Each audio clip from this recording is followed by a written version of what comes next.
பிரபஞ்சத்திற்கும் எனது அருமை தாய் தந்தையருக்கும் என் உள்ளம் கனிந்த ஆன்மீக அன்பர்கள் அனைவர்களுக்கும் என் வணக்கத்தையும் வாழ்த்துக்களையும் தெரிவித்துக்கொண்டு இன்ற மாதம் சரிங்களா, இன்றைய தேதியில் என்ன பார்க்க போகிறோம் அப்படின்னு பார்த்தீங்கன்னா ஆவணி மாதம் சரிங்களா. ஆவணி மாதத்துக்குரிய ஒரு சிறப்பான தருணங்கள் நிகழ்ச்சிகள் என்னென்ன இருக்குது, 12 ராசிக்காரர்களுக்கு என்ன விதமான பலன்கள் இருக்க போகுது அப்படின்றத இந்த வாட்டி நம்ம பார்க்க போகிறோம் இந்த மாதம் சரிங்களா. இதில் 12 ராசிக்காரர்களுக்கும் ரொம்ப சிறப்பான ஒரு அமைப்பு இருக்குமா அப்படின்னு கேட்டிங்கன்னா கண்டிப்பாக இருக்கும். இப்போ பார்த்தீங்கன்னா நம்ம தமிழ் புத்தாண்டு தாண்டி நம்ம வந்துட்டு இருக்கோம். ஸோ இந்த ஆவணி மாதம் எல்லாருக்கும் மிக சிறப்பான ஒரு அமைப்பை கொடுக்கும். அப்படி என்னென்ன அமைப்பை யாருக்கெல்லாம் கொடுக்குது அப்படின்னு பார்த்துருவோம். முதல்ல இந்த ஆவணி மாதம் சரிங்களா, ஆவணி மாதத்தோட சிறப்பு என்னன்னு சொல்லிட்டு பார்த்துடலாம். ஆவணி மாதத்தை பார்த்தீங்கன்னா சிம்ம மாதம் அப்படின்னு சொல்லுவாங்க. இதுக்கு காரணம் என்ன பார்த்தீங்கன்னா சிம்மம் சரிங்களா. சிம்ம ராசியில் சூரிய பகவான், அதிபதி சூரிய பகவான் பார்த்தீங்கன்னா அவரோட ராசியிலேயே ஆட்சி பெற்று அமர்ந்திருந்து எல்லா வேலையும் திடமான விஷயங்களை செஞ்சு கொடுக்க போறாரு அப்படின்னு சொல்லலாம். இதெல்லாம் சிம்ம மாதம்னு சொல்லுவாங்க. இந்த மாதத்துலாம் பார்த்தீங்கன்னா நமது மகாவிஷ்ணு அவர் என்ன பண்ணுறாரு, இந்த உலகத்தையே அளக்கிறதுக்கு ஒரு சின்ன குட்டியான குட்டை வடிவ பையனாக இருந்து இந்த உலகத்தையே தன் காலடியில் அளக்கக்கூடிய நிகழ்ச்சி அப்படின்னு பார்த்தா திருவோணம் நட்சத்திரம், ஆவணி மாதம் திருவோணம் நட்சத்திரத்தில் இந்த நிகழ்ச்சி நடக்குது சரிங்களா. அந்த தினத்தில் தான் அவர் பிறந்திருந்தார். அடுத்தது பார்த்தீங்கன்னா இது சிவபெருமானுக்கும் உரிய மிக சிறப்பான ஒரு மாதம் அப்படின்னு சொல்லலாம்.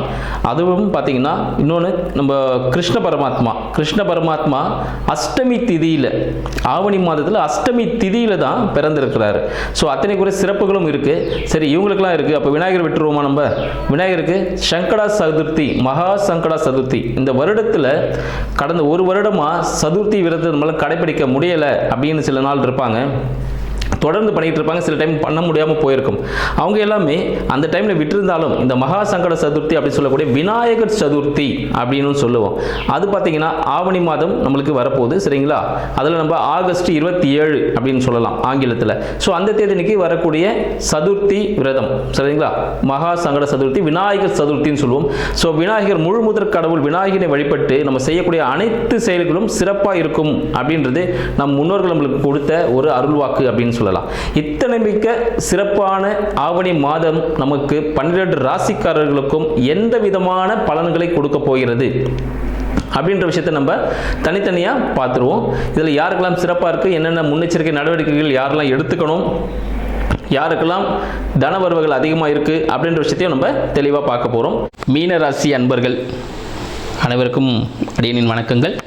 மீனராசி அன்பர்களுக்கு இந்த சிம்ம மாதமாகிய ஆவணி மாதத்தின் பலன்களை தற்போது பார்க்கலாமுங்க.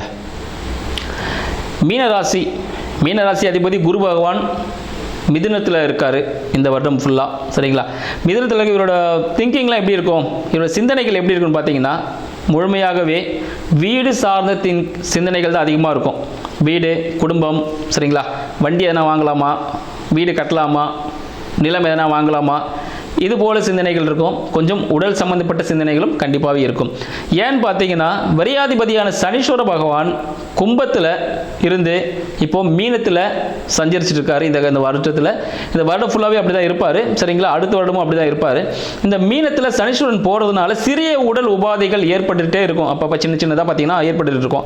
ஏன்னு பார்த்தீங்கன்னா விரையாதிபதி லாபம் மற்றும் விரையாதிபதி 11, 12க்கு அதிபதியான சனீஸ்வரன் நம்ம மீனத்தில் இருக்கிறாரு. அப்போ லாபமும் என்ன ஆகும், சில விரயமாக ஏற்படும் சரிங்களா. அப்போ என்ன பண்ணணும், ஒரு ப்ராஃபிட் வரும், அந்த ப்ராஃபிட்டை நம்ம விரயமாக போதும் சுப விரயமாக மாற்றிக்கணும். சுப விரயம்னா என்ன செய்யலாம், ஒரு கோல்டு வாங்கலாம், ஒரு இன்வெஸ்ட்மெண்ட் பண்ணலாம், லேண்டு, ஒரு வண்டி வாகனம் வாங்கலாம். வண்டி வாகனமான தேய்மானம் தான். ஒரு லேண்டில் இன்வெஸ்ட் பண்ணலாம், ஒரு வீடு கட்டலாம், இல்லை ஜுவல்ஸ் வாங்கி வைக்கலாம். இது போல் சுப விரயமாக மாற்றிக்கணும் சரிங்களா. இல்லைனா அந்த பணம் என்ன ஆகும், மருத்துவ செலவாக விரயம் ஆகிடும் கண்டிப்பாக. அதனால் சுப விரயமாக மாற்றிக்கோங்க சரிங்களா. உங்களோட ஃபேமிலிலாம் எப்படி இருக்க போகுது, உங்களோட வருமானம் எப்படி இருக்கும், ஒரு பிரச்சனைக்குரிய ஒரு வருமானமாக இருக்கும் சரிங்களா. இன்சூரன்ஸ் துறையில் இருப்பீங்க, ஸோ அவங்களுக்குலாம் இது வந்து சூப்பராக இருக்கும். நர்சிங் துறையில் இருப்பாங்க, மெடிக்கல் லைனில் இருப்பாங்க, போலீஸ் டிபார்ட்மெண்ட்டில் இருப்பாங்க, கவர்மெண்ட் ரிலேட்டடான ஒர்க்கில் இருக்கிறவங்கலாம் பார்த்தீங்கன்னா இது ரொம்ப சாதகமான சூழ்நிலைன்னு சொல்லலாம் இந்த ஆவணி மாதம். ஏன் சொல்கிறேன்னா பிரச்சனைகள் மூலமாக அவங்களுக்கு வருமானம், லாயர்ஸு சரிங்களா, பிரச்சனைகள் மூலமாகவே அவங்களுக்கு என்ன கிடைக்கும், ஒரு இன்கம் கிடைக்கும். இல்லைனா மற்றவங்களுக்கு என்ன நடக்கும், நான் இந்த கேட்டகரியில் இல்லைங்கய்யா அப்படின்னீங்கன்னா மற்றவங்களுக்கு இந்த பிரச்சனைகள் சரிங்களா ஏற்படும். இவங்க வருமானம் கடுமையாக உழைச்சிட்டே இருந்தாலும் ஒரு கெட்ட பேர் கிடைக்கும், கெட்ட பேரோட ஒரு வருமானமும் கிடைக்கும். சரிங்களா?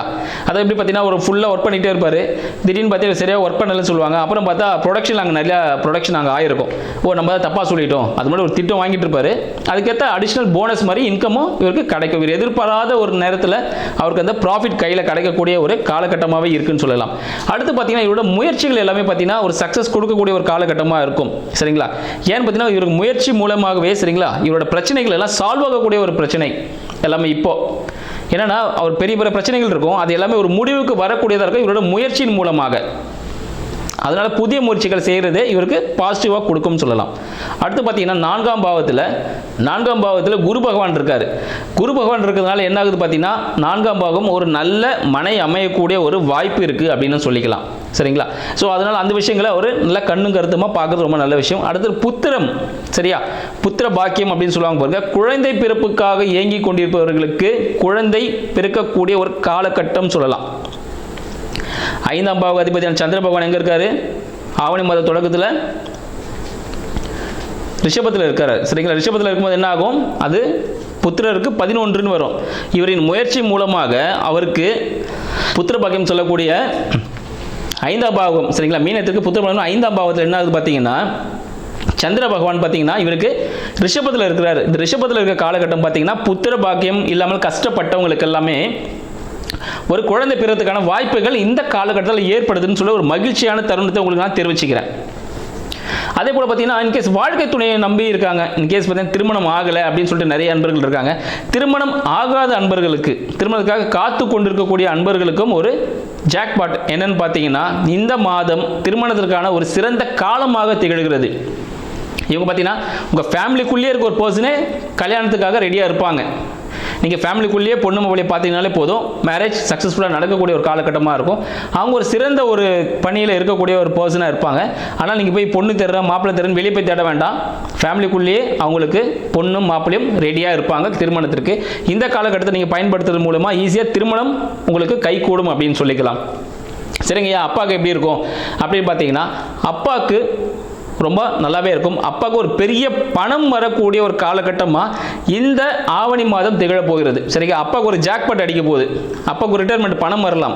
இது எப்படி இருக்கும்? இந்த மீனராசி அன்பர்களுக்கு ஒரு பெரிய மனசாந்தியை கொடுக்கக்கூடியது. மீனராசி அன்பராக அவருக்கே ஒரு பாக்கியமான ஒரு விஷயம். இதுக்கு முன்னாடி சில சேல் செஞ்சிருப்பாரு, அதுக்கு ப்ராஃபிட் இப்போ கிடைக்கும் அவருக்கு. இந்த ஆவணி மாதத்தில் ஒரு பெரிய ஹியூஜாக ஒரு அமௌண்ட் அவருக்கு கிடைக்கக்கூடிய ஒரு காலகட்டமாக இந்த ஆவணி மாதம் திகழுதுன்னு சொல்லிக்கலாம். இவங்க தொழில் எப்படி இருக்கும் அப்படின்னு பார்த்தீங்கன்னா தொழிலும் மிக சிறப்பான ஒரு அமைப்பை கொடுக்கும். இவர் வீட்டில இருந்தே சில விஷயங்கள் செய்யக்கூடிய ஒரு விஷயமா இருப்பார். ஒரு பிஸ்னஸ் இருந்தால் கூட வீட்டில் இருக்கிற பர்சன் வச்சு, சரிங்களா, வீட்டில் இருக்கிற மக்களை வச்சு இவங்க ஒரு கூட்டு தொழிலாக ஒன்று செய்யலாம். அது சக்ஸஸ்ஃபுல்லாக கொடுக்கும் இந்த காலகட்டத்தில். இல்லை வீட்டிலேயே வீட்டுக்கு மேலே ஒரு கடையோ வீட்டுக்கு கீழே ஒரு கடை வச்சு கூட ஒரு பிஸ்னஸ் பண்ணக்கூடிய ஒரு காலகட்டமாக இந்த காலகட்டம் அவருக்கு மிக சிறப்பானதாக அமையக்கூடிய ஒரு மாதமாக இந்த ஆவணி மாதம் திகழ்துன்னு சொல்லலாம். மொத்தத்தில் மீனராசி அன்பருக்கு இந்த ஆவணி மாதம் மிக சூப்பராக இருக்கும் அப்படின்னு சொல்லலாம். அடுத்தது இவருக்கு கவர்மெண்ட் ரிலேட்டடான சில விஷயங்கள் சிறிய தடைகள் ஏற்படுத்தும். சரிங்களா? கவர்மெண்ட்டுக்காக ஏதாவது டாக்குமெண்டேஷன்ஸோ அது மாதிரி எதனா சில விஷயங்கள் போராட வச்சுக்கோங்களேன், ஆக சிறிய தடைகள் ஏற்பட்டு ஆனால் சக்ஸஸ் கொடுத்துரும். ஏன்னா சூரிய பகவான் என்ன பண்ணுறாரு? சிம்மத்தில் ஆட்சி பெற்று இருக்கிறார் இந்த மாதத்தில். அப்போது சக்ஸஸ் கொடுக்குமானா கண்டிப்பாக கொடுக்கும். ஒரு சிறிய செலவுகள் இருக்கும், சரிங்களா, ஒரு சிறிய அலைச்சல் இருக்கும். அதுக்கப்புறம் அது சக்ஸஸை கண்டிப்பாக கையில் கொடுத்துட சொல்லலாம். இது போல தகவல்களை உங்களை அடுத்த மாதத்தில் சந்திக்கிறேன். நன்றி, வணக்கம்.